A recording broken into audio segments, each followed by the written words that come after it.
All right, it's 7 o'clock. We'll call the meeting to order. Let's stand for the pledge. I pledge Allegiance to the flag of the United States of America and to the republic for which it stands, one nation, under God, indivisible, with liberty and justice for all.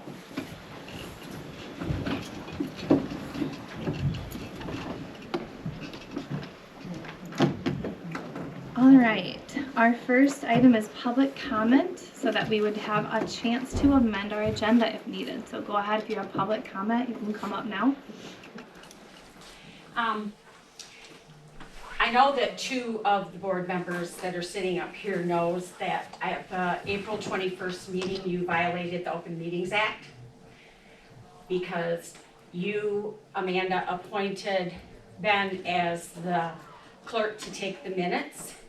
And that is, according to the Open Meetings Act, you had to have made a motion before the meeting started or right after the meeting started and had it seconded, and the board needed to vote for it. So you violated the Open Meetings Act. I think you need to do a little more research on what your responsibilities are. And to you, Ben, I understand that you don't have to put in the comments from the public, but you want this community to trust you guys.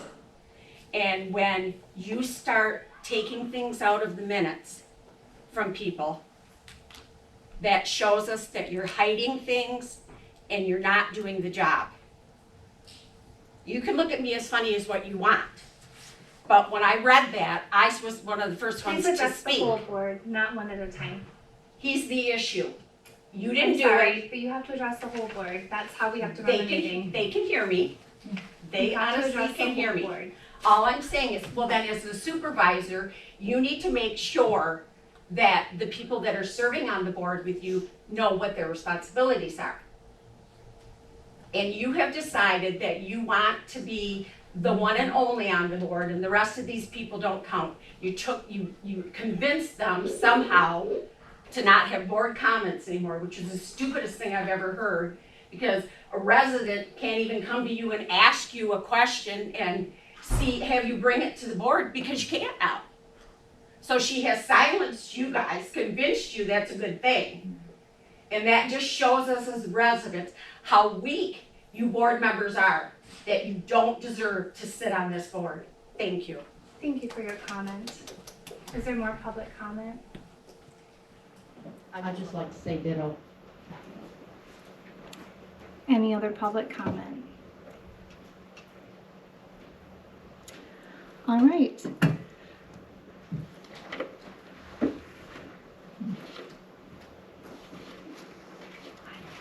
Approval of the agenda is up next.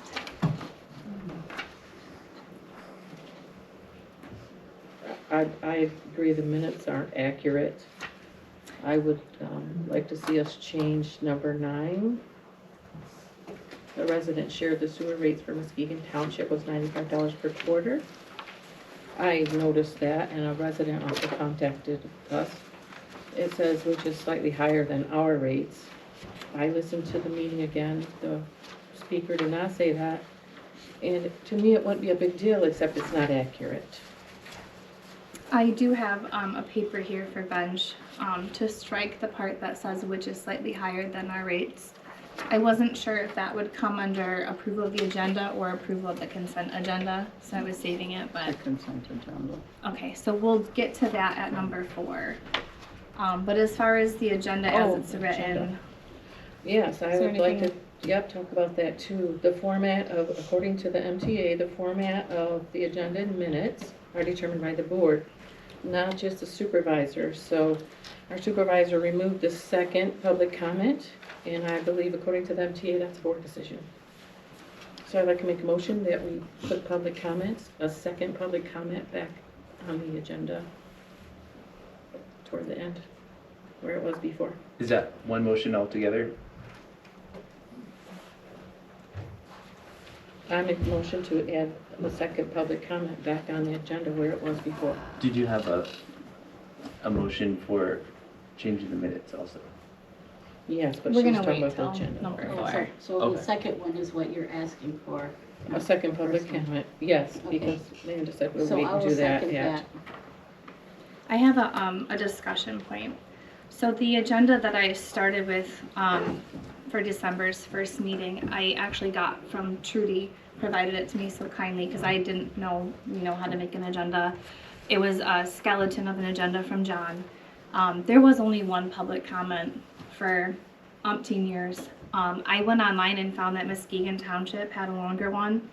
And I had met Jennifer, and I knew that Jennifer was involved in other townships. She was a leader among the leaders and served on MTA. So I thought, hey, what an agenda to copy, like the girl that is doing it all.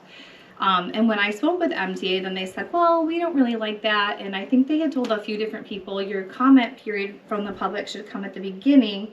That way, if they say something, as some of you have disgruntled emotions up here saying, we can't tell you what we think. Well, now you can. And if we want to put something on the agenda, we can at the beginning of the meeting.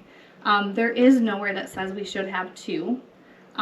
We only need to have 1. It is required by law, and it can only be limited in amount of time. The reason I had that second one limited was because I added in a bonus one at the beginning of the meeting. So I think that it should stay having 1 at the beginning so that they can tell us what they want us to know, and we can decide to add it to the agenda or research and put it on the next week's agenda. And originally, the bonus one was it was only about agenda items. This Right. one allows This anyone to is speak on anything at all. That's what anything I was gonna say too. before anything starts, so. I was elected in 2020, we never ever had only pertaining to agenda Because you items. only had 1 time. And, no, we did have 2, we always had 2. Perhaps the sample I gave you was, I just wanted you to get started so you didn't have to create it all yourself. Our residents, I believe, want to, and a problem that some residents have brought to me is that if something comes up during the meeting, after they've talked about the agenda topics, but if they hear some discussion, maybe they'd like to respond to that afterward. And this way, they, without a second public comment, they have to wait 2 weeks to do that. Well, this way they're allowed to comment on anything beforehand, and we can address it. And we can adjust the agenda or anything like that. So based on what people bring up before the meeting starts. But they have brought up things and we didn't address it because we don't have board comments. But the previous public comments were only about agenda items. Correct. So I have another comment. I've talked to some other supervisors and clerks around Muskegon County and MTA. Egelston, they only had 1 public comment from what I remember. I did come to the meetings with you guys on the last board. I do have agendas that I'm trying to pull up right here to see if we can see 2 public comments. But I know the ones that I looked at were 1 public comment, 1 public comment and board comment. Most townships do not do board comment. It's unheard of. They don't do Everyone that. I've been to, there've been board comments, and I've been to every township. Because I talked to John Bumstead's representative last week, and she said that they don't do that. But And what they say is, find me after the meeting if someone has a question, but the board has to speak through the chair because it's the decorum. It's not that I want the power, it's decorum to So keep the what if meeting you on put pace. the comments at the end instead of at the beginning so that they could hear our meeting and maybe have comments of what, they may have heard or seen? That would be like an alternative if you only want 1. Can we put it towards the end or? Because then we at can't the address end? anything. It's Yeah, comment time. It's but not as you said, question we're answer not time. addressing what's on here. It's anything now. Well, So if it's we've had anything- complaints with people asking questions and they can't get an answer because it's the end. And That's true, because we and- can't answer them now. Exactly, You're so right. we should put board comments back on so we can. Well, we want the board to speak through the chair, not all, because when it's really animated and emotional, it gets off track really fast. yes, we have a So, problem with that. and this is our business meeting, the 7 of us. It's not our business meeting. We work for them in front of them, but we are doing business together. That's very true. We- That is you how know, it kind of goes.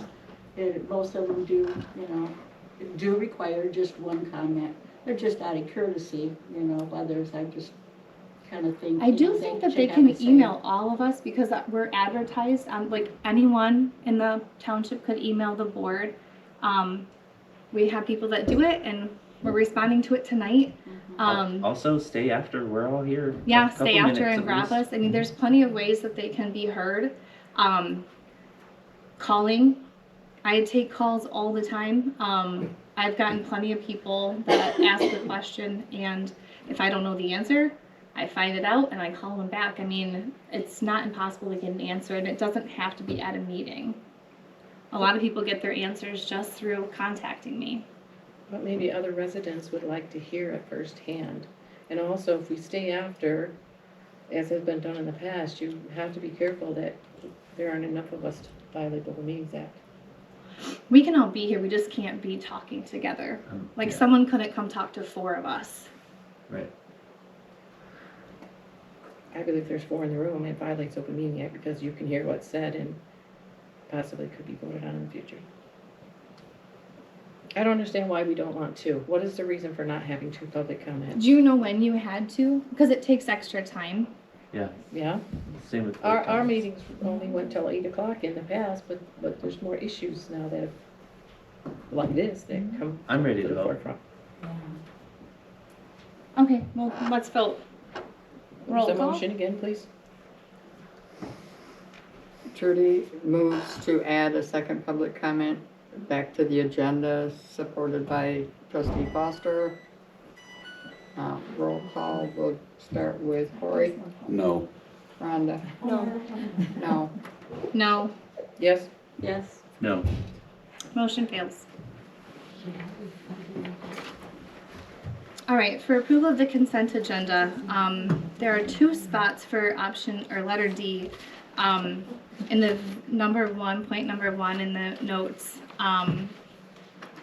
Mr. Cavell was not here, he was on vacation, if we could just strike his name from being in attendance.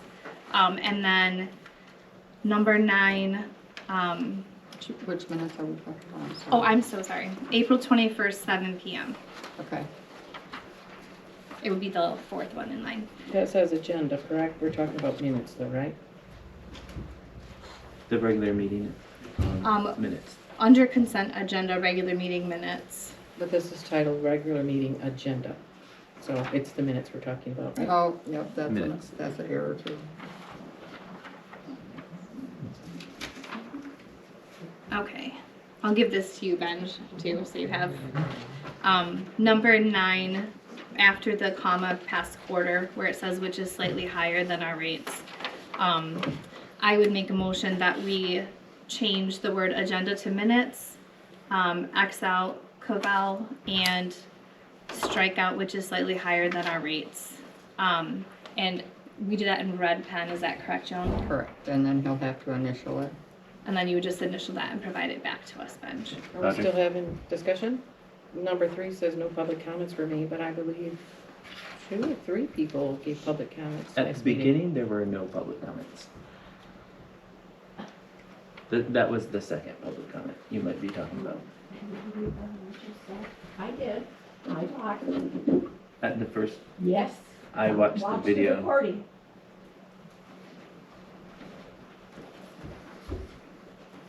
I guess the only way to know is to watch it, so I'll pull it up.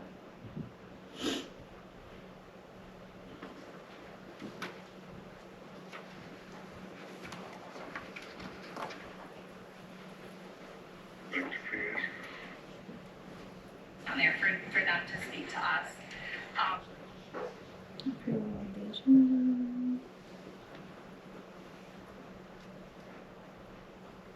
And I have asked the exact same questions of this board. All right, so at 17 minutes, there is public comment by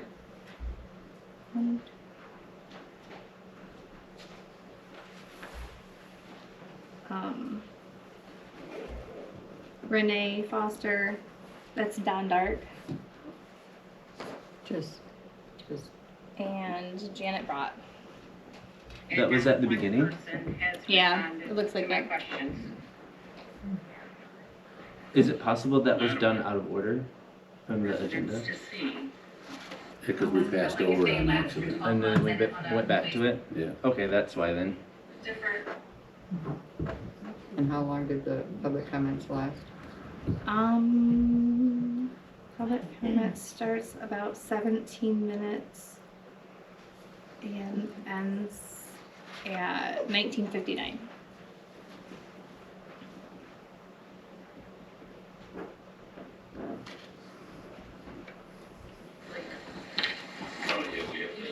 Oh, geez. Okay. So then we need to add public comment at 17 to what? 19. 7:20. 17 to 7:20?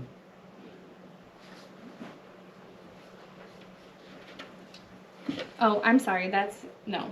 No, 20, it was 20 minutes, so would that be, oh yeah. That would be 7:20, I guess, right? no, you told me they started at 7:17. And they ended at 7:19. Well, 17 minutes into the meeting. Oh, I edited Yeah, my photos. so it- This one is. Which would be I 7:17. Yeah. edited most of my photos on my phone, which is why I brought it up. Jeez, commercials. Okay. Yeah, so 7:17 to 7:20. Okay, thank you. That was for everybody? And everybody talked for like 3 minutes each? That's what I'm getting. I mean, it's hard to know because I don't know if anything was edited out. Miles, was anything No, edited? time-wise, it all stays. I started at 17 minutes into it where I saw someone get up and then she sat down at 17 minutes 59 seconds. Okay. So 4 items. Three people spoke. Oh, 4 changes, yeah. Yeah, 4 changes. Anything else anyone noticed? My first time doing minutes. Thank you for doing that. Not easy. Yeah, No. and there was a lot.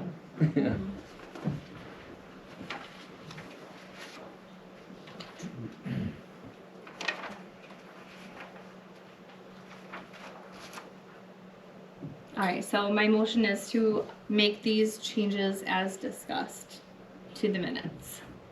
Approve I the second. changes to the 2020 for the 421 minutes. So I motion to make the changes to the 421 regular meeting minutes. And the strike through with the red will be posted to our website. The corrected minutes also. Yes, I believe that's Yes. standard.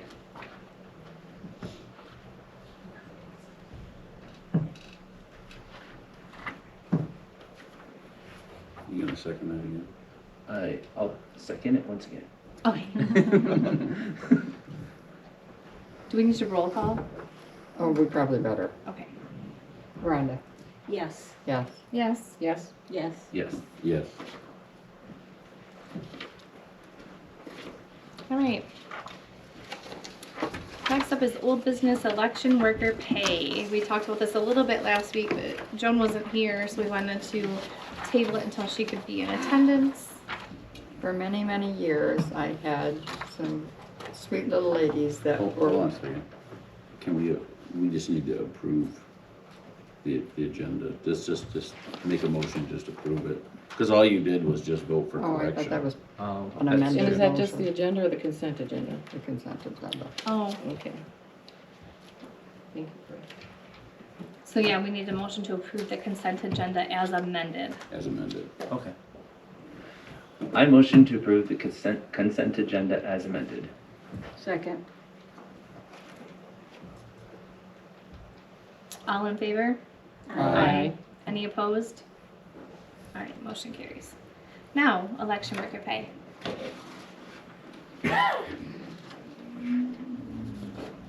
Okay, for many, many years, I had some sweet ladies that actually did it more for socialization than work. And then computers came on board, and they're not friends with computers, so they all deserted me, and it's getting harder and harder to get, because everybody's working. Grandmas are working now, they're not retiring like they used to. So to be competitive, I am recommending that we pay the workers $16 per hour The chair people, 18 per hour, because it's a lot of added responsibility. And then at the end of the evening, there's about an hour to an hour and a half's worth of work that the receiving board has to stay beyond getting their work done and get done. I'm just recommending a $25 one-time stipend for that. That will make us competitive. It's not the highest, it's not the lowest. Oh, and one meal. Continue to do the one meal. So you're taking the 16 to 18, just the $2 up? No, right now we pay little or nothing. We pay them $140 for all day, and that's not even meeting minimum wage requirements. It's like $9.52 or something like that. So, Is there one meal for everyone, not just the receiving board, correct? right, correct.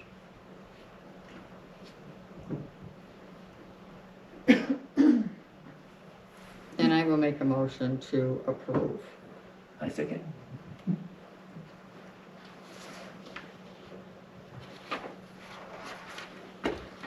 I noticed that would bring us to be like the highest paid hourly in No, the it's not township. the highest. The county pays more, Dalton pays more. Oh, yes, I do see Dalton. And fees many more. of them give 2 meals. Many of them buy donuts in the morning. I'm not gonna do all that running. They can bring their own snacks. Or the highest. Muskegon Heights is $19.23. I figured a 13-hour day. From Oh, 7 no, a.m. to minimum 8 is 15. 15? Okay, so it's less. Sometimes more. Where Egelston is in your spreadsheet, the receiving board, I guess that says, Mhm. Egelston says 150 per day? That's not, because I always use chair people, and that's what the chair people were getting paid is $150. They got nothing extra for staying that extra hour, hour and a half at the end of the night. So that 150 is for being the chair and the receiving board? Just Correct. 150 altogether? Correct. Okay, because I thought it was 150 there and 150 in that county. Okay, thank you.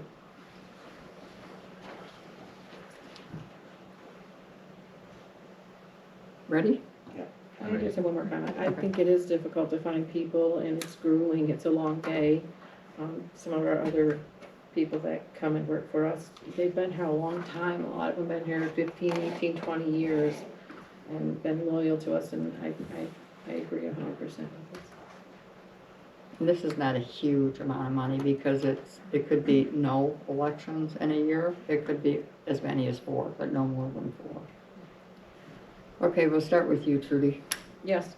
Peggy, Yes. Benj, Yes. Corey, Yes. Rhonda, Yes. yes, Amanda? I just say no because I think it's a little too much of a raise, but Okay. motion carries.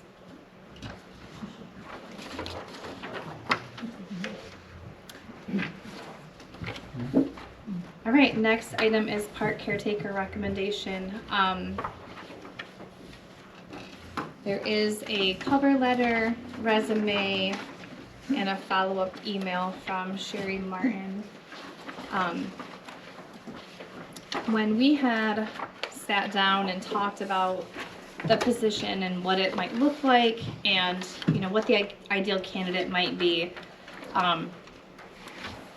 it was like the things that came to mind, the things that were said in that room is this woman. When I talked with Herb and Robin and we shared thoughts of, you know, what we would be looking for as a hiring committee, Sherry embodies everything perfectly. She had an excellent interview. We were impressed from start to finish, from her letter of introduction with her resume all the way through the interview and the follow-up letter. She's exactly what we believe that Egelston needs as a caretaker, and that she would thrive in the position.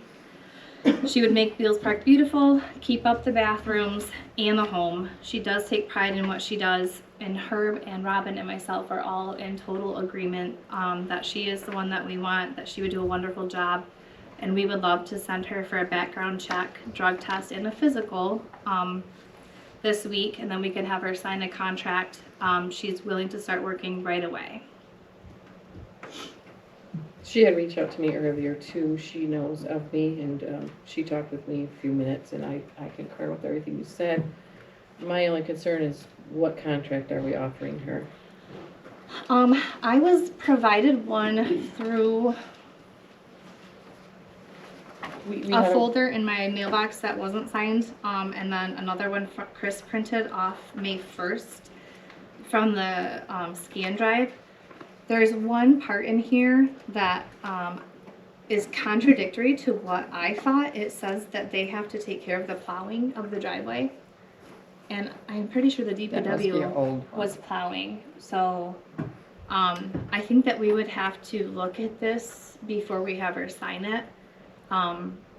What I don't know is the order of, do we send for a drug test first and then sign the contract? I think that we probably would want that back.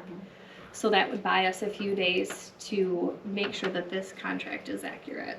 We had a workshop, I was very sick and didn't come, but I read the minutes and there was discussion of possibly paying some utilities or at least a sewer bill So how and is that maybe a gonna go? stipend, and I'm just wondering if we revisit that, or if we made a decision, or we're leaving it like it was in the past. Caretaker was grueling from May 1st till October 1st. The park opens at 7, I believe, and closes at 11. They not only have to take care of fields, they have to run down to the beach and make sure the garbage are there and make sure the bathroom's clean, and then they have to close the bathrooms on the weekends, every night plus weekends, and open them on the weekends. They have to keep Fields Park very clean and dump the garbages all day long when the pavilions are rented. That should be couple days on the changing with the weekend. cleaning deposit. That should be lessening with the Yeah, cleaning the- deposit.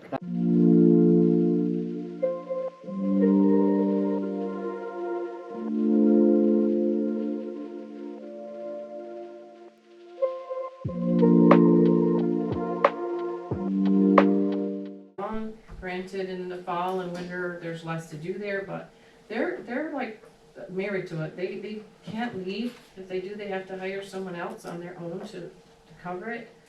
It's very demanding and it's a lot of work.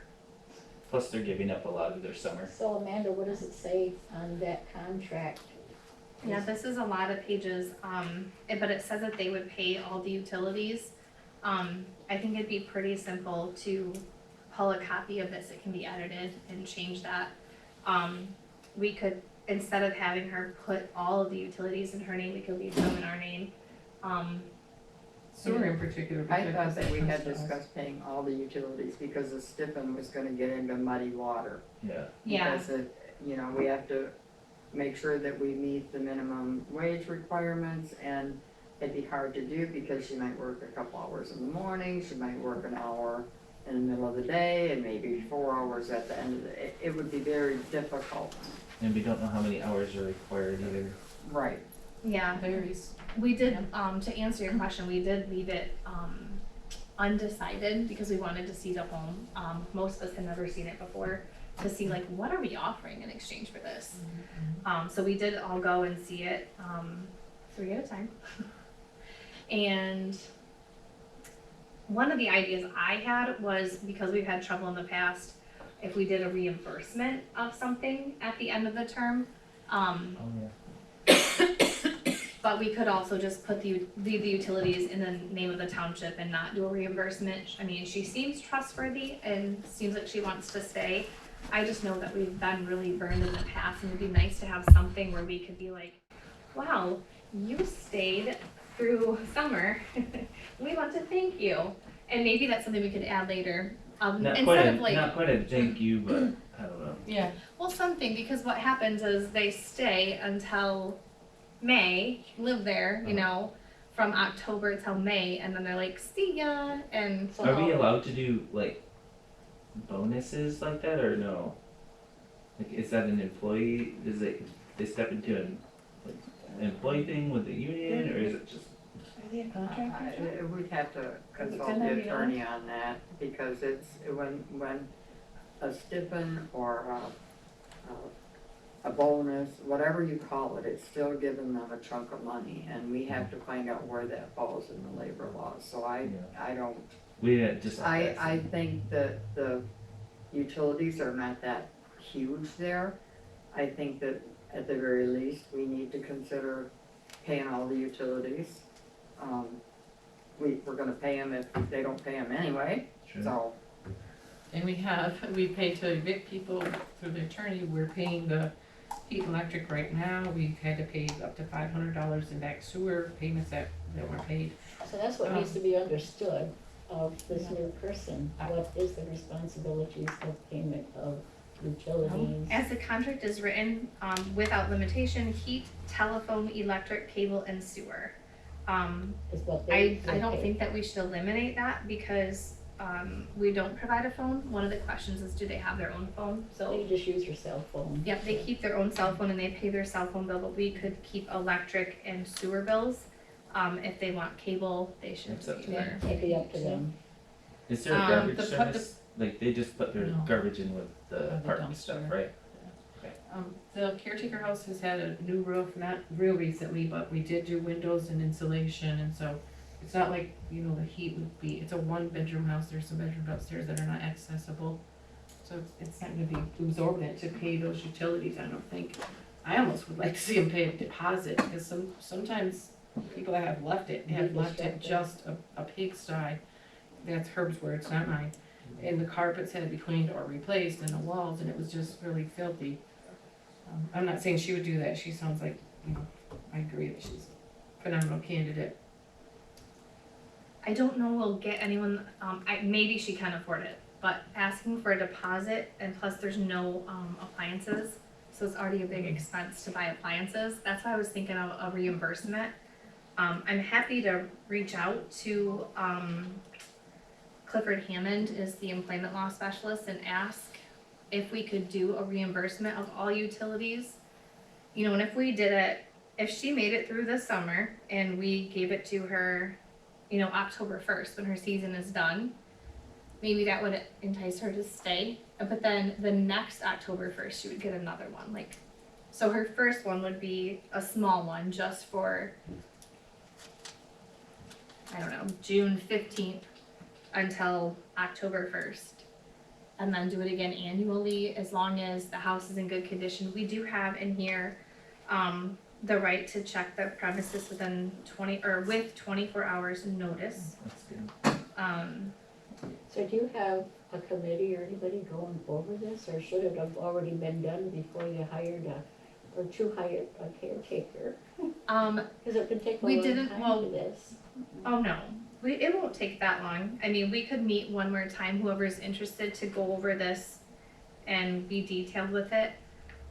I was digging through the file, this was not in the file. So I was finding really old things and piecing together So from I different really people. think we need to go over that, and I thought there was already a committee, you know, for that, but apparently there wasn't. Not for the contract, for we the do- hiring process, Yeah, but just we like still, picking. this still needs to have a contract. We Yes. still need one. Yes, Yeah. so, I would like to see us just vote to pay the utilities, see how it goes for a year. Then we We're don't gonna get pay into them that either gray way. area like It's you not- said. I mean, they're already in our name, just leave them in our name. the We pay the heat, utilities. electric and sewer, those Minus utilities. those other things like a telephone. telephone Yeah, and that's- cable, minus that for sure. That reimbursement idea is Yeah. I think it's muddy. Yeah, Yeah. I think so. So let's just make the package look pretty now. Okay, In our last contract, that no pets, no smoking, you know, we made some adjustments too from previous contracts. no. I'm saying I like the idea of the reimbursement. It's easier than any other bonus. It's not arbitrary. It might be the easiest way to go about it. And we have been burned in the past with people that just they stay all winter and they just leave in the summer, in the lurch. I don't think that the utilities are going to be that high. Yeah, I would say, you know, my opinion, include the utilities. I think that would really, is a great enticement right there. Well, To if we're know not it. gonna pay them anything, how are they gonna pay their utilities? Especially if she's single and no Yeah, well, yeah, because I don't know. no working children I in the don't know home, the no. income or anything. That part but- is- She may get a significant other, but, you know, at the point right now, I don't know if she's going to work another job during the summer. It's almost impossible if you do the job that we're expecting. Yeah, let's just include utilities and we can look at like having some sort of bonus at the end. I think I really like that idea, even if it's just $1,000 or something. And that doesn't necessarily have to be in the contract. We can talk to Clifford and see if that's allowable and how we can make I that think work. we could do that by a board resolution, just like the election Right. worker pay last Right. year. I See think, how much utilities are and go from there and say, whoa, that's way more than we thought. We should Or, be able "Hey, to we right could do now some more." see what the utilities are there. I mean, who's paying them right now? Oh, well, we paid for Yeah. 2 months, but What are I they think, now? well, February, March, But I that's think. nobody there, but, you know, Yeah, it's not winter, it's, yeah. yeah, It's a tiny little place. We $38 can- or something. Vote on all this when we get a solid contract in front of us. This doesn't say anything about pets. She doesn't have any. But it's not in this agreement, and I know that the last one had it in there, so. We probably want to add that because We wanted to have a cat, and we brought it to the board after they'd been there a while, and we still voted no. So, yeah, it was in there, we'll just have to. I found that envelope of those, so I put it in your book. Well, I yeah, didn't and know Chris what you found had it to- on the U drive. I didn't know she was looking for it, but she found it for me. But you can read them both and But what we're gonna, bring one back. if we make this motion, then we're just motioning to hire her pending the, Passing her drug test, physical, background check, And her agreeing on the contract. Yeah. and then at that point, I would Yeah. sit down with her and sign a contract. But I will make sure, I mean, we can have a meeting, or I can send you what I come up with. I mean, it would be very close to what this says. Just minus something. Yeah. I'd like to see a final thing before I vote on it.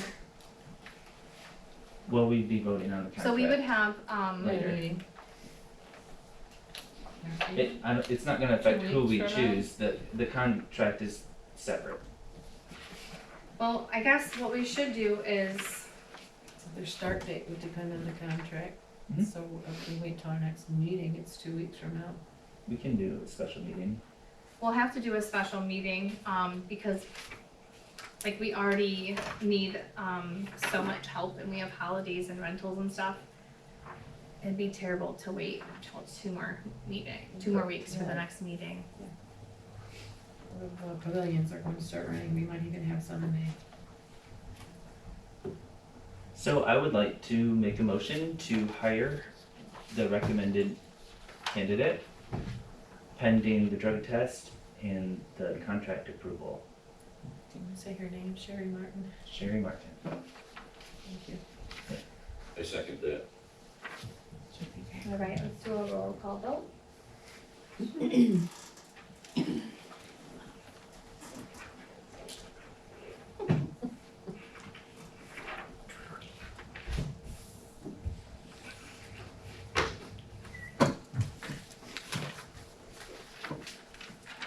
What about that? Peggy, yes.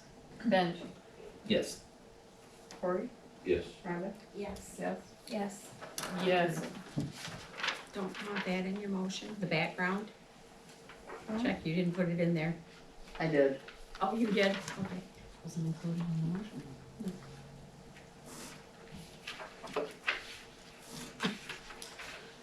All right, Project Compass proposal.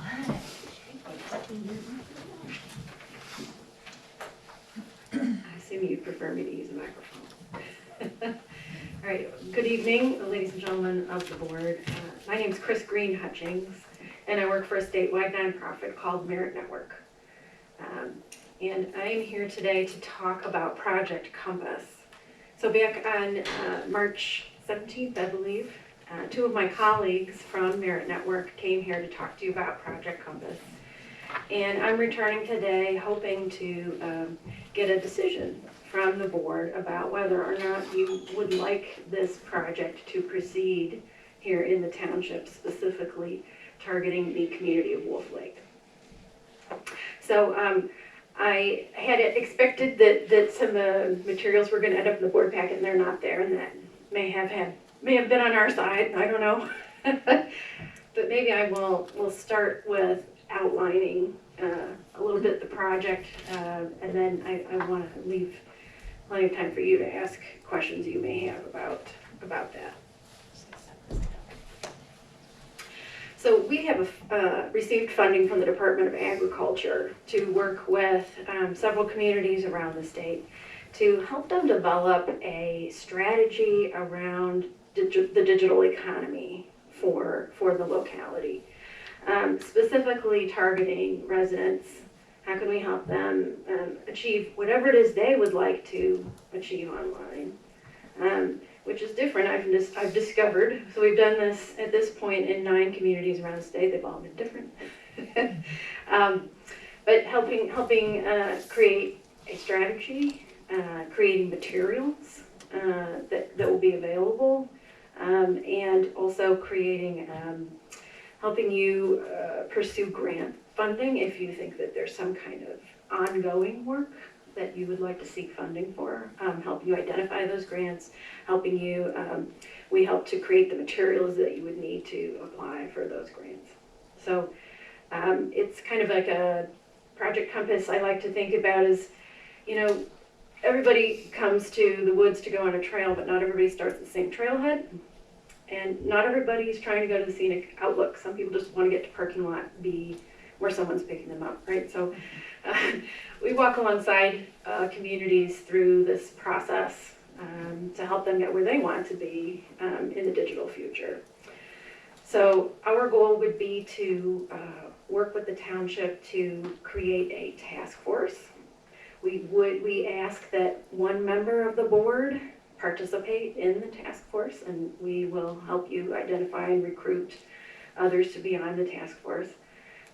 We would be conducting a resident survey to help understand the interest of residents and also kind of their current state. Like, do they choose to subscribe to the internet? Are they unable to subscribe to the internet? Do they have devices at home? Do they have someone they can call if stuff's not working? You know, what would they like to be able to do that just don't know how to do today? All those kinds of things, trying to understand the current state and what the residents would like. And then over the course of somewhere between 6 and 9 months, we work with the task force to identify where would we like to go and what do we need to get there. And we do our best to help you get it. So that's Project Compass in a snapshot. There is no cost to the community except the time of the people to come to the meetings. So there's one meeting a month, and that's about an hour. And whoever from the township board is our member there, that person would have like an additional prep call, you know, and maybe a follow-up call. So it's probably about 2 hours a month that we'd be asking for from someone here on the board. And then obviously individuals in the community that we would be asking to participate as well. That's about it. We're well funded. So it's really about the commitment and some time. What else can I tell you about Project Compass or Merit Network? How many people would you want on this task force? Yeah, I'd like to get at least 6, but no more than 10. That seems to be a. And where's this held Sweet for the meetings? Yeah, so what we've done in most of the communities is it's good to have the first meeting in person, so because not everybody always knows each other. We usually Meetings are here, or the meetings are where? Oh, they would be somewhere here in Wolf Lake, probably. Wolf Lake, okay. Oh, if you could help me identify a place close to where the folks live, that'd be ideal. But most of our meetings are online. But we do try to meet occasionally in person because you know how it is. Sometimes you get more done when you're together in person. So you need our approval to agree to it in order to get the grant money. We actually have the grant money. What I need is your approval that you want Wolf Lake to be, you know, that you want to engage in this project. And then there is like a piece of paper that has to be signed saying, yeah, we're in. And then we go to the USDA. If for some reason you felt like it wasn't the right choice for the township, we would go back to the USDA and said, well, Wolf Lake said no, what do you want us to do? What percentage of your budget is spent on administration expenses? That's a really good question.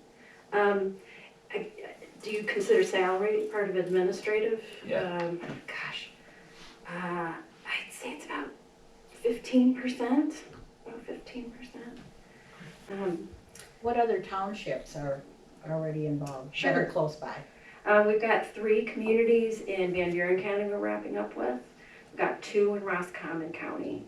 We've also worked with Ingham County, a regional planning entity, and Benzie County. Has your work ever targeted certain populations for seniors, for example? Yeah, actually, Older?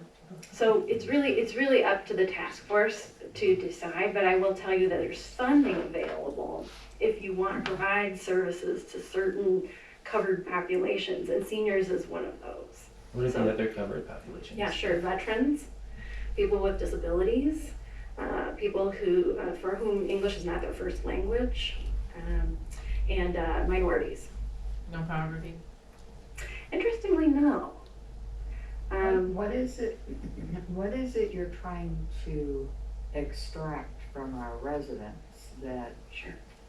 I From the mean, survey? I mean, we have Comcast cable, we have AT&T cable. The library has the little hot spots that you can check out. That's great.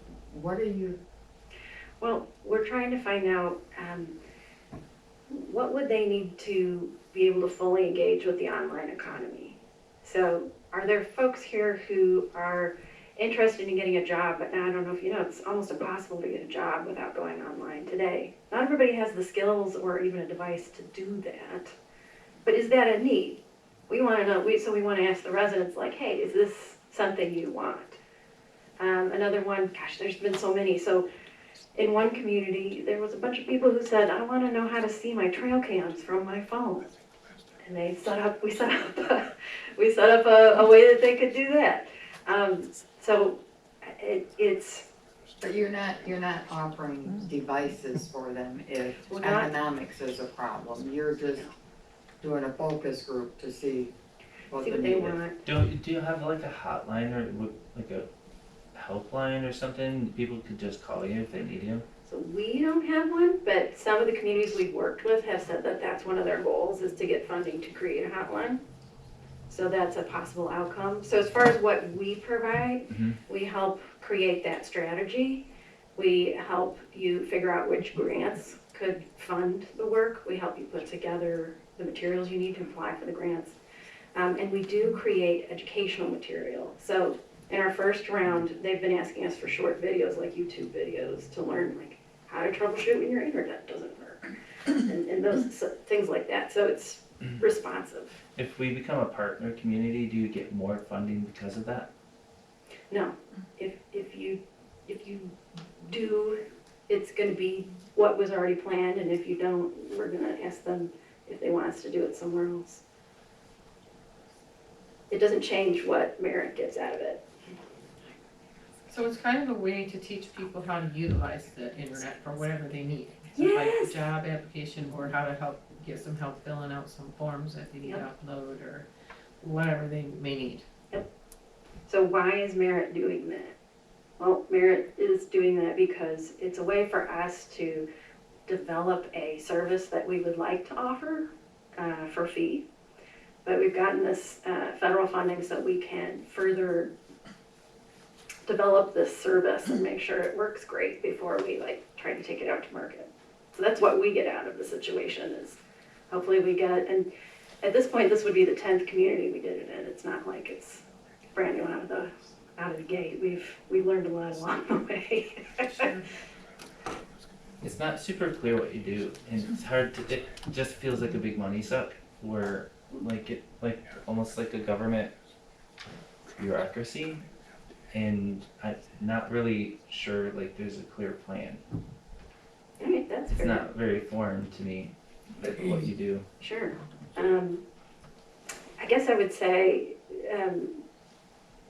we come into a community, we try to understand what the residents would like. We work with a task force of local community leaders to decide what would a solution look like. And usually there's a handful of different solutions because there's a handful of interests. And then we figure out how could you make that happen? And we get you started along making that happen. I kind of think of it as like a call 211 that comes in the community. And then it's they'll tell you oh, you need a ramp, call Love Inc. They do ramps. Or you need, depends, go to Senior Resources. They have a loan closet, something like that. I think is kind of. But technology is. So, let me reiterate what she said, because I think it's very confusing. She's the intermediary between us and that, so she's going to be like if we hired a company to find out what our community needs. Yeah. She's the company that will go out there with our help, find out what the community needs, bring it back to us, and help set up this task force to, in our community, get the funding for us to do it. They're not doing anything. Right. So, I got all that. so, does that make sense? I know how brains work. So whatever programs or ideas are established, you don't like find a instructor that holds class at the library or make these videos that someone could watch. We make the video, so part of our grant is to create whatever educational materials you'd like created.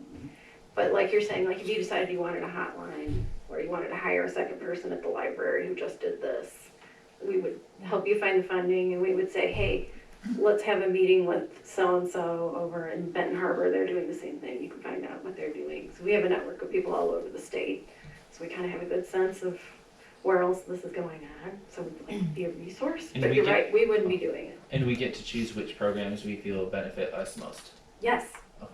hopefully based on what the residents tell you in the survey. Are you presenting this as informational right now, or are you needing a vote right now? I would ultimately like a decision, and it would be great if it was today. Does that answer your question? How did you come upon with like So, Egelston sure. Township? So we had found out that the USDA had this, it's called Broadband Technical Assistance Grant. And Is that interestingly, no, it's actually It's not different than BEAD? BEAD, Oh, but okay. it's supposed to like support BEAD in a way. Because BEAD is about building the infrastructure, and BTA is about helping the people get what they need to actually use the infrastructure and get their money's worth out of it. So BTA, you can either apply as a community to the BTA grant and say, yeah, we're doing it here, or as a vendor. You can say, hey, I want to do this for people. And that's what we did, and we gave them a list of communities based on their criteria. So some of the criteria were rurality, persistent poverty, number of people that subscribe to the internet. These are information from the census. And so we just put together a spreadsheet of all the communities that had, so to say, the highest scores on those. And they went down the list and just picked them out.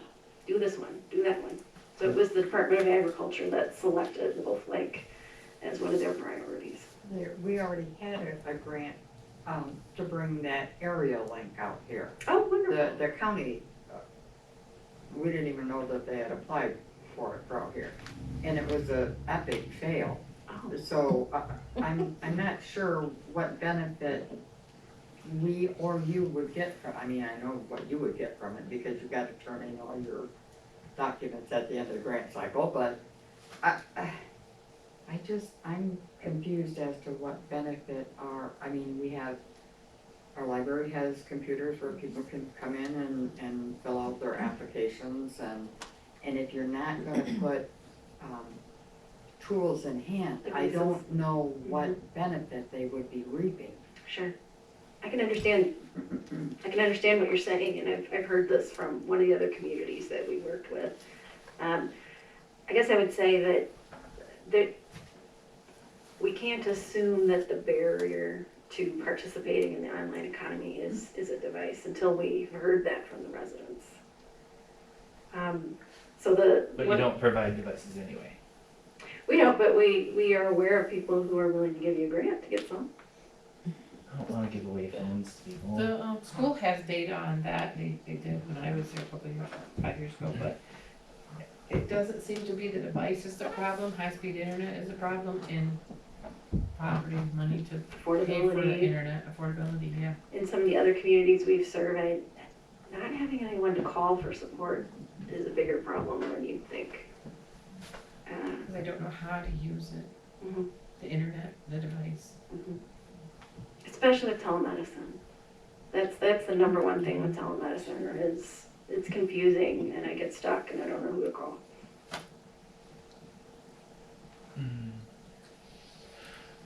So are we able to do a trial basis, like, or do we just do the study and go from there? And when the study ends, we can decide whether we want to continue? Survey? Is that what you're suggesting, that we maybe do a survey and see what the residents say? Yeah. I think I could certainly I take just- that to the USDA and say they'd like to do this piece and then make a decision about moving forward. I just don't want to commit somebody to this forever if it's not seeming like it's going to be much of a benefit, or if we've already achieved what we thought we needed. I'd also be happy to put you in contact with other communities that have been through this. We'd like to I hear like that idea. what they have to say. They're based on poverty, but they're not doing anything for poverty. So let's just do some more information, or do more research before we make any. Is anyone on the board interested in being the board member, on the task force? Was anyone like, ooh, I think I want that to be me?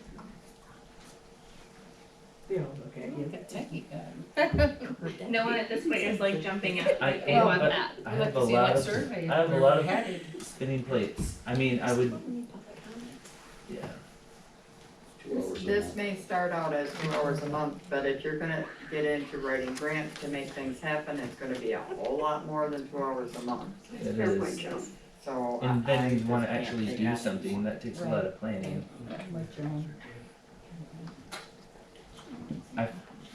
Could we maybe have a couple of communities zoom in, maybe? Another meeting? I think we could certainly ask, I'll tell you, some of them have been like, Talk to us. so we recently ramped up with one of the communities in Van Buren, and she said, can I talk to the future communities? Because I didn't understand at all when we started what this was about, and I wish I knew then, what this was gonna do. So, and I mean that in a positive way. She was very, I'm more happy. interested in talking to our residents and getting their feedback than other communities, because every community is different. it's very true. And if we don't have their buy-in, it's a complete waste of time and money. I'd be willing to volunteer. I'd be happy to take that back to the USDA if you're interested in I think that doing all of these partial. projects and should then- start out with a survey to see if the community's even gonna buy in. Mhm. I think it's a great point. Most people, if they don't know how to do something on the internet, they Google it. If They you go know into how to YouTube Google. Yeah. and say, hey, how do I do this? That's so much of a part of our lives now. Yeah. And I'm wondering, do we need a special task force to tell them? It's a great point, and we have found in some of the communities we've worked in that there's a subset of the population that does not know how to search the internet, does not know how to use YouTube, and tends to be concerned about their online safety, worry about pushing the wrong button. I agree with you. Because I know, because I had to for years, when my mother-in-law and my father-in-law's computer would fail, I was the tech guy. Mm-hmm. Now that I'm old enough, I just go, I don't know, and then they call my son. Oh. So grandson is now the tech guy. And when you Google search, you get tons and tons of stuff, you don't even know if it's accurate, and to be able to whittle through that, you click on so many things and never get where you're going if you're not savvy. I'm sorry. I help a lot of people with like doing simple things like checking Google Docs or knowing how to do a signature in their email. Yeah. And maybe there is a way we could have some kind of service, especially if there's grant money for it, and maybe we can utilize the library and have some synergy there. So I do see a lot of need personally with people I volunteer with, so I think it'd be worth looking into at least. A chance to find out what the needs are out there. All right, so you can check with the USDA to see if we can just do the survey initially and then go from there? Mhm. Okay. So we have to Can we vote make to a motion partner with them. If we can just do the survey and go from there. Yeah, but that's I the would say start. after the survey. Make a motion to be partners after we find out what the residents want. That's not how it works. I think what we would do would be, we would partner for a survey specifically, and then make a decision about whether or not to proceed with the rest of the project. That's what I would be taking to the USDA. Do you need That's us? the most efficient way to. Yeah. So I make a motion that we partner with Merit to get the results from the survey from the residents. I see. And go. Okay. Roll call vote? Cory. Yes. Ron. Yes. Yes. Yes. Yes. Yes. Yes. Thank you for your time. Thank you. All right, new business, hazard mitigation plan. Renee Gavin was able to make it tonight, so she's gonna talk because she is the expert. Well, what I can tell you is that I'm the emergency manager and we're required to have a hazard mitigation plan. And I did work on this particular plan. So first, I guess, You can move that microphone up. Yeah. It'd be bendable. There you go. so the hazard mitigation plan was started back in 2021. We started working on this iteration of it. And it takes 2 years to do because of all the data gathering that happens. And then once you do the plan, you have to submit it to the state of Michigan. They have to review it. They have to either approve it or send you back, hey, I think you should edit this. And once the state approves it, then it goes to FEMA, and then FEMA looks at it, and when they approve it, and they finally approved it, then we can adopt it as a county, and then all the municipalities within the county adopt it, if they so choose. It is a choice you have. It makes you eligible to apply for hazard mitigation monies. It doesn't cost you anything. The work's already been done for you. Rather than each municipality having to do their own hazard mitigation plan, the county applied for the grant, and because we have to have one, and took care of it, and it included outreach to the public and to all of the communities. Egelston gave input to it. You probably received a letter in 2021 asking for you guys to participate in the plan process, and you did. And we now have a plan, and we're working towards making sure that everybody adopts it. So when we talked on the phone, you had explained to me that, cause I was thinking of it as like, in case of a tornado, walk out the east exit. It's more of a data document. Can you explain a little bit more about what's in there? Sure, I brought this. Has anybody ever seen one of these? Yes. Farmer's Almanac, started by love Benjamin those. Franklin, right? Well, what's the great thing about this? It's pretty accurate, right? So Benjamin Franklin started gathering data. He took weather reports, he did temperature testing, all these different things. Weather is very cyclical. And so this has been since 1792, when Farmer's Almanac was instituted. In the, I want to get the name of this right. The Disaster Mitigation Act of 2000 now requires that any municipalities that want to take advantage of the hazard mitigation plan have to have a hazard mitigation plan funds. We have to have a hazard mitigation plan. The hazard mitigation plan, a lot of people think, oh, it's an emergency operations plan, or it's a how-to if this or that happens. Really what it is, it's a hazard analysis. It's a gathering of data. And this particular plan is 5 years of gathering of data because we have to redo it every 5 years because things change, right? So it's basically an overview of demographics of all of our communities. We've got listings in there of like contact stuff, like here's Egelston Township, here's their contact information, here's where they're located. I gathered information from the fire departments on hazmat incidents, on fires, on structure fires. And all of that data informs us as to what are our hazards, which is the chart that you have here. So for this plan, when we gathered all of that data, we realized that our top hazard is threats to public health. Well, that's because we had COVID from 2019 so it kind of tipped itself into the top, right? Infrastructure failure. Storms take out power grid things. That's our number 2. Criminal activity, that's number 3 in the county. And this is all based on data and past occurrences. So this is what our current hazard ranking looks like. The next plan, it'll probably be different, especially if we don't have COVID going on. Something else will rise to the top, right?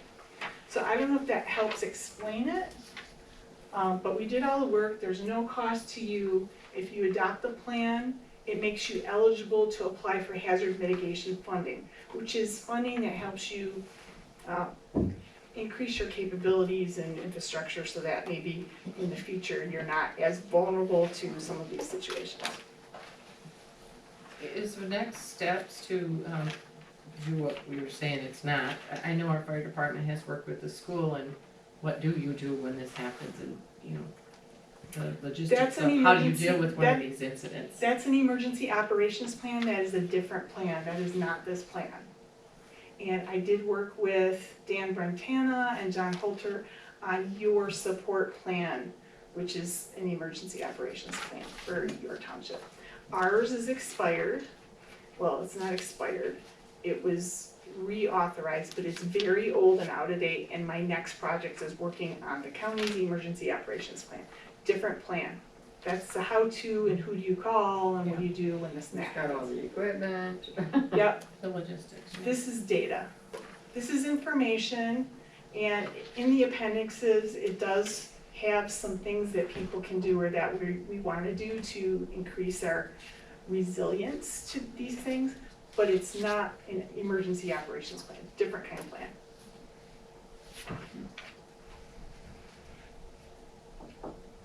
Any questions, any other questions?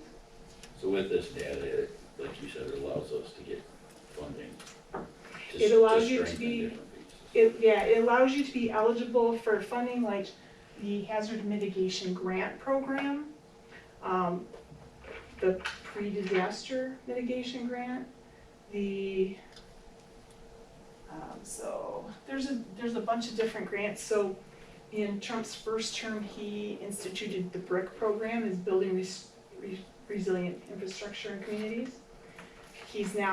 That's gone away, so that one doesn't exist anymore, but there's all these federal government grant programs, and it's for hazard mitigation. Hazard mitigation is things that you do before the bad stuff happens, or post-disaster mitigation. If you have something happen, you realize that, hey, we really need to do better with this or that.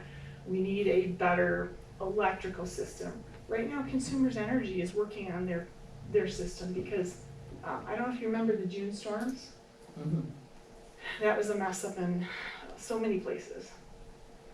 So they're working, so one of the things that, as an example, hazard mitigation that Consumers Energy does is they go out and they trim trees so that the trees are not taking power lines down. So it's preventative maintenance, things like that. Does that answer your question? Yeah. Thank you. So in your packet, there's a sample resolution.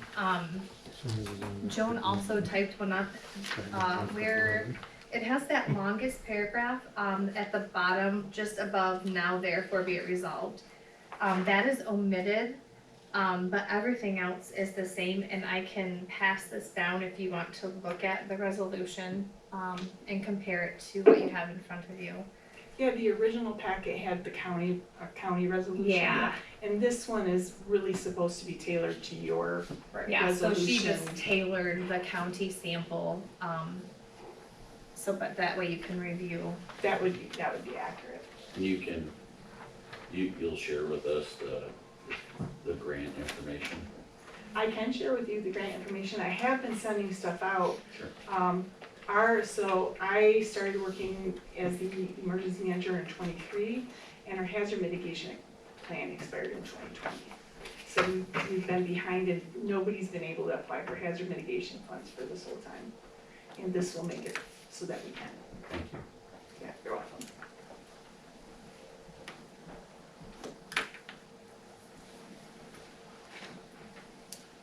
So we need a motion to adopt the resolution to accept the hazard mitigation plan. So moved. I second. All right, and then do a roll call vote.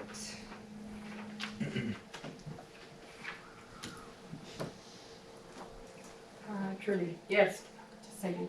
Yes. Ben. Yes. Yes. Rhonda. Yes. Yes. Yes.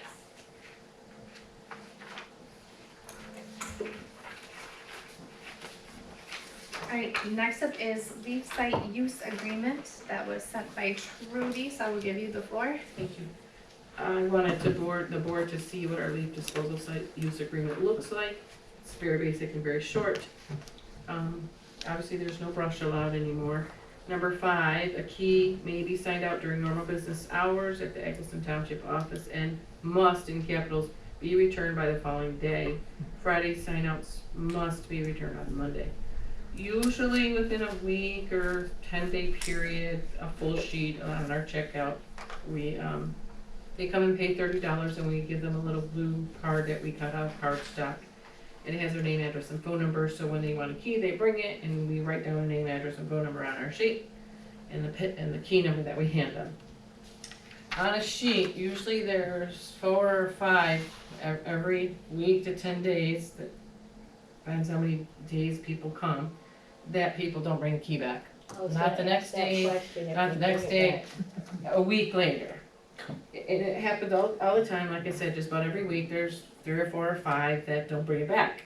And we call, and after a week, we call and we say, please bring the key back. Sometimes their phone's not set up, sometimes they say, oh, I forgot, I'm not done yet. And we say, well, we need the key back. So we do try to call and harass them, for lack of a better term, 3 times. We try to make 3 calls. What happens after 3 times? After that 3 times, in the past, Supervisor Holter would take over.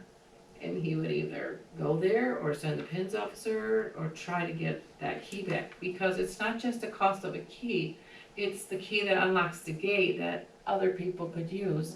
And before the gate used to be locked a long time ago, there used to also be a person working there, but since I was here, when the gate was unlocked, people would dump stumps and drywall and all sorts of things that didn't belong there, and then our DPW would have to pay and use residents' money, township taxpayer money, to go dispose of it. Keeping it locked has really cut that down. There's hardly ever anything. Once in a while there's brush. We do have cameras, and we do encourage people to lock it when they go in, and then when they go back up to lock it again. So it's not just the cost of a key, it's all these keys that are the same for that one lock, and if someone has it and then everybody uses it, it's at the expense of the other residents too, who have paid. I will say in the past, it didn't always seem to be our residents. It would be people coming down Apple Avenue, and John or Herb, one of our employees would hop in the truck and follow them out there and say, hey, you can't dump that there. So we would just like some guidance in the office after we've tried 3 times, could be up to 3 weeks. Sometimes we can't even reach them, so we sent a letter. Supervisor did it in the past, so, Yeah, I'm happy to follow up with them. A personal note, I don't think that 1 day is enough, to come in the morning, because you can't come until after 8, but, it just seems really quick. So the other night after work, I decided to rake some leaves that were up against my fence. My neighbor had blown leaves in his yard, and I was like, oh, I want to make mine look clean. And I had 9 bags, that's all I had from last season. They're all filled, and they're lined up, but that would really stink to not be able to finish, because I have to have the key back the next day. I wonder if we could consider maybe 3 days. If you have a big yard, I have no trees. They're all what blow into my fence from neighbors that don't have fences.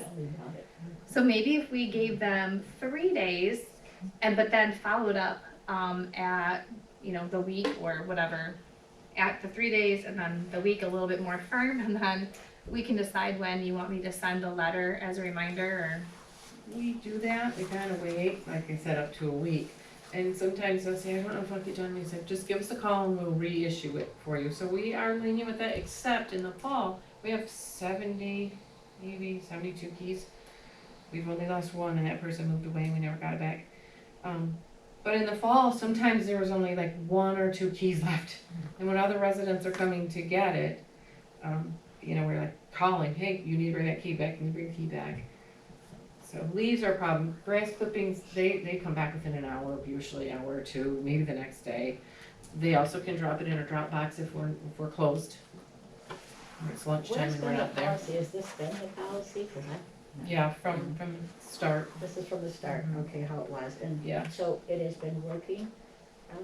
Yeah, except 3 or 4 that for forget it. like she was saying, you know, can I have it an extra day? Yeah, Is that possible? That Yeah. they can ask for an extra day and They we can do. give them that extra day? Yep, they do, and we say, it depends on how many keys are there, but, yeah, they'll say, well, can I bring it back Thursday instead? And I'm like, sure.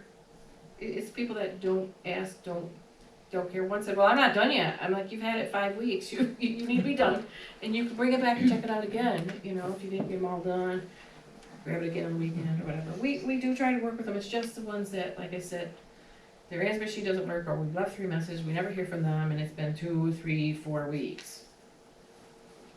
Well, and this has become a big problem, time-wise, for Amanda. She's Yeah. on the phone calling these people, and finally I said, give me the name and the phone number, and I asked our PINS officer to go pick it up. And I think that if we have to go to that extreme, because he'd had it since April 7th, I'm not sure if he's returned it yet. No. If he's been able to catch him, but I think if we need to go to that extent, they need to lose their privileges for the rest of the season. it does We say- shouldn't have to do that. Sorry, Joe. Number 6 says cameras are in use at the leaf site, and failure to follow the rules may result in the loss of privileges for the remainder of the year, first offense, and indefinitely for the second offense. We thought of that too. It is in our rule, and they do sign this contract, and we keep a copy, and we give them a copy too. So, it's just the ones that keep the key. And we tried to reach out to them a few times, And they're very few, but they're Correct. usually very and they're repeats. determined not to. Yeah, and they're repeats too. Why can't I just have my own key? That's not So how are it you works. looking for a motion to accept this, or is this something we already Yeah. have and continue to use? I'll make a motion To that enact after it. we call 3 times, that the supervisor takes over. What The are the supervisor dates? attempts to, What are the dates that, like, when can people start? Now they can go and ask for a key? they can go Sign year up? round. We tell them that, if there's snow in there and you get stuck, we don't come pay for you to get out. They can come grab a key anytime they wanna sign one out and use So it. it's not like from May 1 to Nope. December or? Nope. Okay. It used to be, we used to limit the dates, and then we said, oh, well, if the weather's good, then they can go 2 more weeks in November, and we just say, it's up to you, if you get stuck in there, we're not paying to get you out. So is it $30 for life? $30 per year, starts July 1st through June 30th, That's which what is, I was asking. which is- July 1st to June 30th, your permit is good for. to Your June pass, 30th. yeah. Okay. So starting July 1st, people that have this little blue pass will have to buy one July 1st again. Why is it in the and middle of that's- the? Because that's our Yeah. fiscal year, the township's fiscal Okay. year. And we did that, we met, we had like 3 workshops, we studied what other people did, John, the supervisor, called around and asked. Some townships charge them $30 every single time they use it, but we can no longer accumulate leaves according to Eagle, the GNR. We had to pay to remove them, the leaves and brush. We used to be able to burn the brush, fire department, can't do that anymore according to the state. It was like $15,000 for the leaves, and can't remember how much the brush was, 3,000 or 4,000, to pay someone to remove them. We talked about, Joan has always talked about, mulching, what do you call it? Mulch. Recycling, composting, Yeah. but it's expensive Wasn't to, it recently get a chipper closed and for a few days while they did a burn? That was a No. long time ago, Yeah, that we're no longer allowed Yeah. to do the burns, we Yeah. can't accept brush. That was after the windstorms in June. the state allowed us to. The state allowed The state that. allowed us I to thought it take was brush and recently. burn it. Yep, because that The was. state did allow that That's for allowed a few that. weeks, John Yeah, was instrumental in getting that arranged. Hmm. So we have to pay to remove them at some point, and that's why we were charging. About 200, last year I think it was 209, this year around I don't know, don't quote me, 218. So around $6,000 is what we bring in, and I've had residents say, well, we have 12,000 people, that's like $180,000. No, because only about 200 households take advantage of it. And they come several times a week when it's grass clippings, you know. How much does it cost us to get them removed? And who takes Well, them? The last time it was not just 1 year, they had accumulated, some of it on the bottom had composted into dirt. Eric Pratt, what is his business? Great Lakes Nursery on Maple Island Road, came and took them. And he uses it for compost or something? He makes nursery soil, that's his business, so he uses that. He uses like How much? cherry pits. How much do we get charged for that? Well, it was 15 grand last time, but that And was, we make 6 grand? well, that was more than a year's time though. Yeah, that was It's over- multiple years build up. So if we kept up on it, we wouldn't make a ton of money, but we also wouldn't We wouldn't make lose any money, but Yeah. it wouldn't cost us that much. But I just don't see where a letter from the supervisor, if 3 calls don't make a difference. That's the I police think by we then. need to send the PINS officer over there, and if we have to go to that extreme, they lose their privileges for the rest of the year.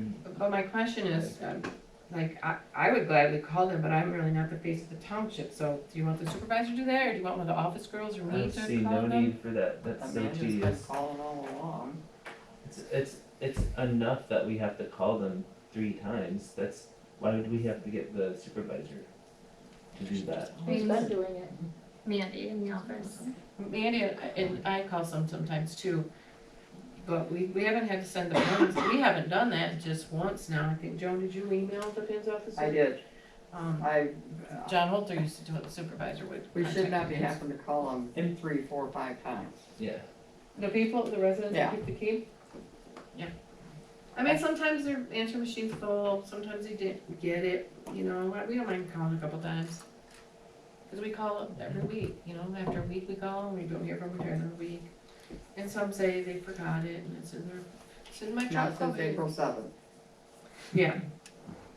That's when we've been. I'd I like to can- do 3 phone calls and then the police. And then, yeah, I can talk with Mandy too, like if she wants me to make the 3rd call. Yeah, I'm I happy don't to care do who that. does it, Yeah. Or to call to the. but I don't wanna PINS officer. mandate it Do you that you want do an it. office person, or me, or Amanda to summons the pins? That's the question. The one who runs the office Yeah, can do it. whoever's Or can, making the calls. Make the decision. After the 3rd one, Okay. if they don't respond, Okay. yeah, I'm not gonna micromanage that.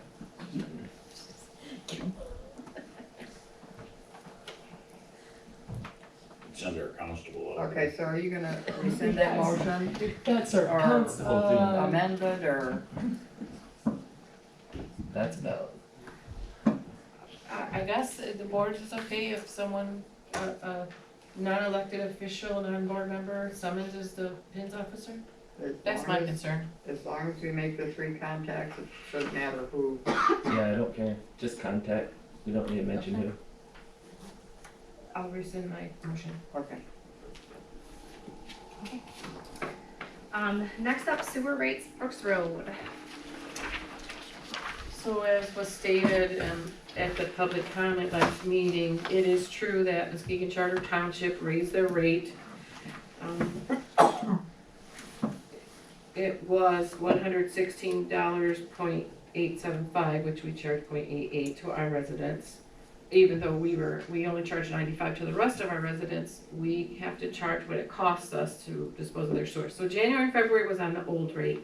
Since Muskegon raised their rate, by the way, we don't get charged their same rate that their residents do. We get 125% of their rate because they can charge for billing and account maintenance and that kind of thing.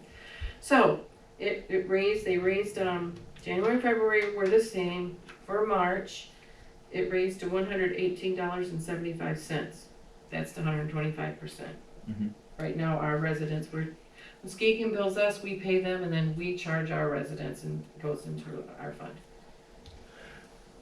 We don't make money because we already paid Muskegon, but So, our residents that they charge us for is that the 92? Muskegon did charge 92, but we have to pay 125% of that per REU, per home. It's 92 users. Yeah, that's what it's saying, they have, Oh, we sorry, have, yeah, it was 93.51 or something like so that. we have 92 users on their system. And then how many, From our side of the road, their sewage goes to their lift station, and that's why they can charge. and how many, But they don't charge our residents, and the reason is because our residents that don't pay their sewer bills, by October 1st, any unpaid bills roll onto their winter tax bill. Muskegon can't roll our residents onto their winter tax, Right, they don't that's have our winter tax bill. okay, So they bill us, and we in turn bill our that residents. makes sense. And then how many of their residents are on? We have 14 that they pay us. Oh, okay. 14 on their side of the road goes to our lift station. Okay. And so, March, we lost March because they didn't tell us they were raising it and our bill went out April. So from now on, we should charge our residents $118.75 because that's what Muskegon charges us. I agree. And we have an attorney opinion, we legally can charge what it costs us. Can't charge more. But can we do the 125% for processing and stuff? We do. Okay. So they will now be paying $97.50 times 125%. We'll charge Muskegon. So their new rate, the new rate for sewer is 99, like 43, but when you times that by 125%, that's how you Can get the I- 118.75? No, Muskegon doesn't pay our bill that we send them. They won't pay our invoice. They subtract it off from what they owe us, which is utterly ridiculous. It makes more work for our accounts payable clerk. So their price really isn't $99.4293. That's what I despise about this. That's the difference, so that their bill is not what they're billing us, it's what they're billing us less what they owe us. Oh. I hate that. They don't pay our Itemize it. invoice, they subtract it off the invoice they're sending to us. That makes sense. That's what I don't like about it, that unit price isn't even right, it's not accurate. Have we asked them to fix that? They have refuse, asked they them. refuse to send us an invoice, pay our invoice. I thought that the rate was $95. Do they charge the people on Brooks Road more than everyone else in Muskegon Township? Yes, because they can do that extra 25%. Okay. And we'll But I do the thought extra the 25% to the building. too. Percent was the 116, not the 99. It is, it was a 99. 125% of 99 is almost $125. It was 93.51, I think, before they raised it to 95. Okay. Yeah, they didn't wanna send us a check, they wanted to make us give our bank information and do an ACH or an EFT, and we refused to do that, and they refused to send a check, so they just subtracted off what they owe us. And fudged their numbers to make it look right. That drives me nuts, but we did get the money. It should just be under adjustments credits. That's how they should at least do Oh, that. yeah, they have it right down there. Yep. We So can, this don't put the figure in. 116, is that new? Or is that's the new rate or That's the old January rate? rate, and then the next one, the 118.75 is March. So, and from now on, Oh, okay. they prorated this bill because they didn't raise it until March, but this bill covered January, February, and March. so we need a motion to increase our sewer rate. To the 92 residents on Brooks Road. Well, I don't think that we do, because we made the initial motion to when we changed it to charge them what Muskegon Charter charges us. that was our So that would motion. just be confirmed. Automatically, Plus 25%. Yeah. We may have, yeah, that sounds familiar. so we don't need to do any action. I don't think we need any action, it's just for the record, because we, Okay. at Okay, cool. that time, when we got the attorney's opinion, we made the motion to charge them what Muskegon Charter was charging us. You're correct, okay. Do we need to send a notice that it's increasing? Yes. We haven't in the past. Don't know, maybe. Well, Yeah. we can put a note on their bill. We can put a note on this bill, we Yeah. couldn't on the last one. Okay. Next bill goes out July 1st from us to our residents. All right, next up, letter D, clerk pro tem. Okay, so public comment to address this today. So in the clerk's absence, up to the board members present at the meeting to vote on who will be taking the minutes of that meeting, that's the last paragraph there. And I like it, and some of you have talked to Judy before too. She gives you lots of background knowledge and information, so I just copied her email so that you could have this information. If we had more comments, I would have brought it up then, but since we don't, I had to put it on the agenda. I like it on the agenda. We can talk about it then. Yep. There's no motion or anything needed, it's just for information. So on that note, I knew that I made a mistake when I got home that night, and I didn't know what to do. So I asked MTA, well, I tried calling them every single day, and everyone knows my hours during the day are limited. You know, I cannot have a conversation with MTA with 28 first graders in the background. They are loud. So I tried calling on my break, on my lunch, on my planning, after school. Finally, I left a message and I was like, I really need help because I might have made a mistake and I don't know what happens next. Mhm.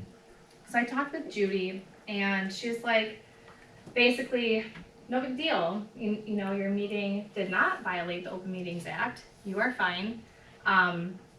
Typically, yeah, you would make a motion, but you didn't, and that what's done is done. And so then, when Trudy asked me to put this on the agenda, I was like, Clerk Pro Tem, what's that?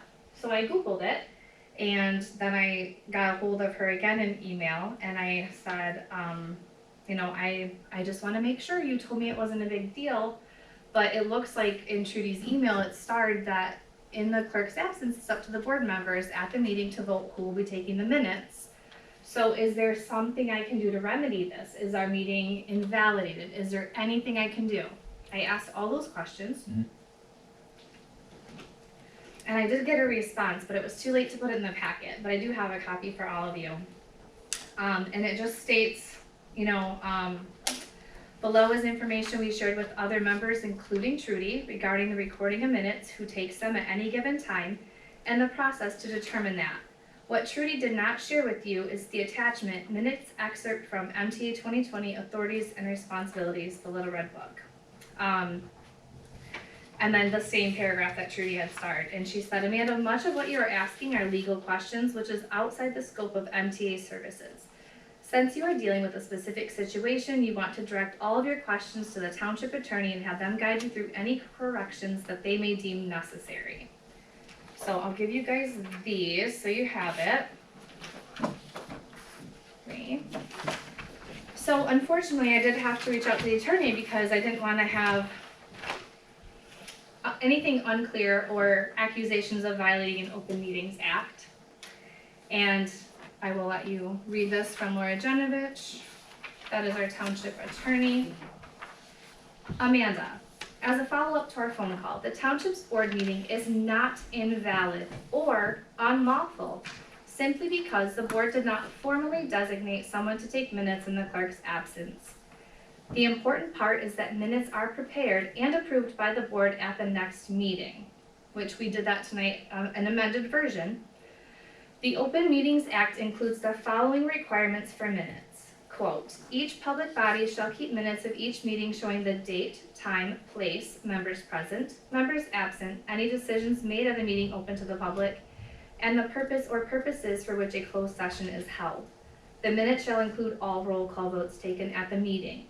The public body shall make any corrections in the minutes at the next meeting after the meeting to which the minutes refer. The public body shall make corrected minutes available at or before the next subsequent meeting after correction. The corrected minutes shall show both the original entry and the correction. MCL 15.269, that's why we asked for the red strike through bench. Cool. There's no basis to set aside the meeting or the decisions made at the meeting based on number one, someone other than the clerk taking minutes, and or number two, the board not formally designating that person to take minutes. Also, in my conversations with both Laura and MTA throughout the week, last week, we could hire someone, Mr. Willay, hey, we want to pay you $20 to take some minutes, can you type them up? We could have the deputy come in, we could have the deputy's assistant come in, or we could vote on a board member. In the future, if I forget something like that, please just let me know. Sadly it wasn't brought to my attention. The email Trudy sent was like on the 22nd or the 23rd. And I didn't know she even contacted MTA about it until on the 27th. So there was a whole week that passed where, we could have called together and clarified if anything was needed. I really want to be able to work together, and not just try to throw shade at each other and make each other look bad. But our meeting was legal. I did not violate OMA, and that's it. And I didn't say you did, I didn't think you did. Like I said, if there was a board comment, I realized it about 3 items into the agenda, and I didn't think that was the time to interrupt and make that motion. I would have just mentioned at board comment, say, hey, when the clerk's not here, the board needs to vote on someone. So. At any time during the meeting, if we missed a step, like what Corey did earlier, we can redirect. I'm no expert, I'm only 5 months in, so Yep, and I'm that's gonna why- make mistakes. That's why I had Judy write it out so the board can read and understand the minutes and how it's supposed to happen. I think we've all learned a valuable lesson here. And they have to be typed. Well, they don't have It to, has to be- but it's much nicer to Oh, have yes, them they typed. do, if Ben just go take them. If you don't want Joan to come after you, type that. I normally have a really good handwriting, by the way. The next item is Brine Options. I got a contract in an email from the road commission, and I looked at it, and it seems expensive. And I was like, well, I'm gonna have to take this to the board. And I asked her, do we usually participate? Because I hadn't seen the originals, and she said, she emailed them, and said, we do not usually participate. So I inquired with Herb and Chris, and I got a list of what we spent, and it was much less than this total that's on this chart. So I did sign the opt-out. Their meeting was last week. There wasn't time to even bring it to the board to get approval anyways if we wanted to opt in. Something we could consider possibly in the future if we want to use them or if we think it's a good deal. I don't know why it's so much compared to the ledger that was printed for me by Chris. It's much, much less. This company that we've used for years is much, much less than the road commission, that's how we have been. So I don't know if they do opting all out. the same roads, but it's like Michigan Chloride Solutions. I thought I brought the paper, but I don't see it in here. So it's not anything we have to vote on, but I just wanted to show you, it might come up. I guess a resident had called and said, don't forget my road. And Vine is one that we always do per Herb, and the account history, so. So we're gonna opt out of this one. But we opted out of the one with the road commission.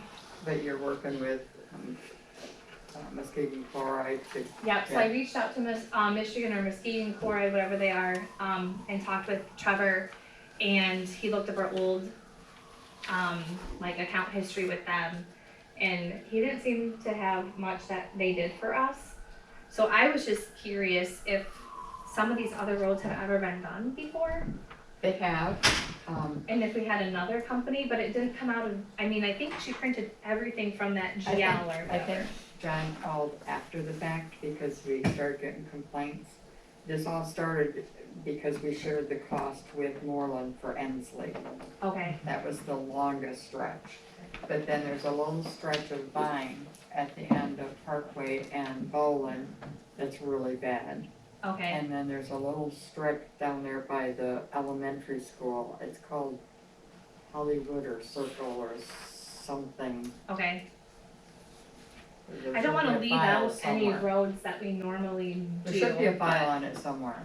Um, I don't have one, but I can look through my old packets and see it. I really thought it would be in the account history, you know, when she pulls all of the stuff that went for that line item, which is probably like brining or something, but it wasn't in there, so. Seems like we just did fine. That's all I could see on More the, recently, and on then the the sheet. others were That one quite came, some that time one ago. came afterward, after they started coming in. That's why I said it's probably a separate. like, I think Vine is Invoice. annual, and then the other ones might be every third year or something. Ensley's been annual too. Has it? Ensley's the longest section And it's because shared we with share Moreland. that with Moreland. You might, do well to call Moreland and And- touch base with them and see. Maybe we make a check to Moreland so it comes out differently, that could be. I don't think so. I think No? they bill it separately. Because they charge by the tenth of a mile or something, by the mileage of that road, that's in our Yeah. contract. But that was more for communication that I opted out. Thank you. The next one, resolution for salary. Do you wanna talk about that, Joan? No, anybody could talk about it. We have to adopt a resolution 30 days prior to the annual meeting stating that the board will accept a raise if the residents give one. Without this resolution, even if they motion to make a resolution or make an increase to our pay, we couldn't accept it. What's the rate of inflation? 5.01, I think, is what the state uses for the taxes.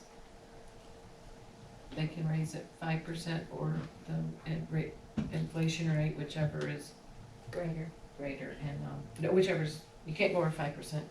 And it was a little tiny bit over 5% inflation rate this year, used for tax purpose.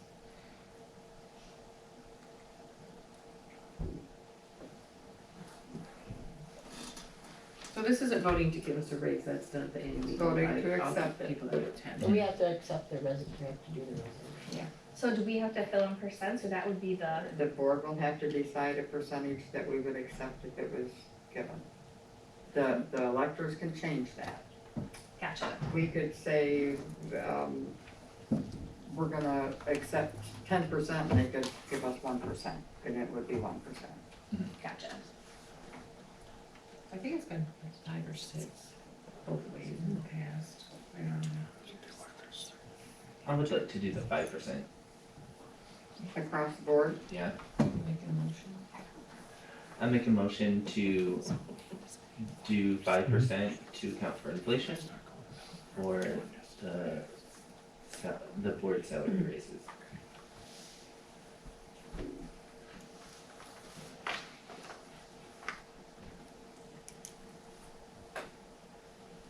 Does anyone support that?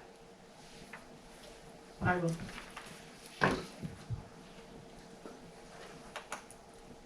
All right, and then we will roll call vote.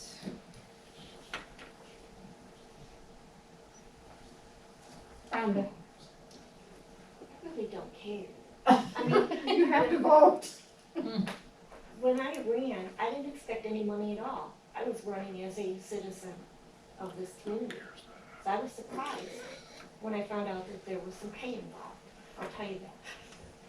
So I have a problem with voting for 5% because I just think I should just be doing it as a good citizen.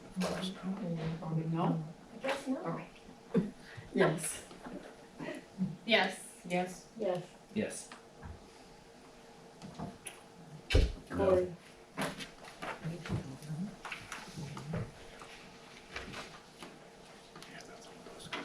Okay. Motion carries. Communications. The last part is pictures. We recently voted on these things, so I thought it'd be cool to give you guys an update if you haven't been able to make it down there. Herb and Mike and Ed and Dan. And am I missing someone? Mike, Ed. I don't know, but it looks awesome. Is there a fifth? No. They've done an awesome job. I was down at the Hazekamp lift station when they had an emergency. It looked completely different. And then I went down there again and checked it out, and it looked nice. And then Herb says, "Have you been down there? You should check it out." And I was like, "Yeah, I was down a few weeks ago." He goes, "Well, did you like the trees?" And I said, "Trees?" So I went back. So there's a picture of the trees that he planted. There's like a chain hanging across with a caution sign. They did a really, really nice job. As pretty as a lift station can look, I said. It's massive and it's impressive. Herb lifted the lid up and oh my goodness, it's like 30 feet deep and it's this huge, huge tank. Yeah, It'll be able to handle all that and more. it's very cool. Yeah, and the trees are there because of one of the residents that was very kind to us, gave us easement. He kind of wanted to block some of the view and not see it. And also that hanging gate across that chain thing is to help keep people from traveling and cutting through on their property. The resident there up the hill. And then Pine Ridge Park was another one of the things that we recently had to increase the bid because there were some changes, but you can see it looks beautiful. Herb has those big boulders so that people don't drive down. It's a very large walkway, so there's boulders so that cars don't drive down, and Excellent. I mean it just looks beautiful, really nice. 5 feet, I think it's ADA compliant, so that's probably why it's so wide. Nice. It's really nice. I love that the Wonderful. It's really rafters are not exposed Yeah, it With looks the really birds. good. Uh-huh, yeah. That's great, yeah. and it's less cobwebs. And look at the view. It's pretty. So I just wanted to share that. Looks great, and our DPW works really hard. So, and it was a local resident that built that for us. So. And once we get a vault toilet, I can bring my family there for picnic. Yeah. Can. And the mosquitoes will carry you right away. Well, we can use this toilet building. Both are awesome. Well, looking for a motion to adjourn. Motion to adjourn. I second. All in favor? Aye. Any opposed? I said aye, Joe. I I said it really quiet again. All right, meeting adjourned.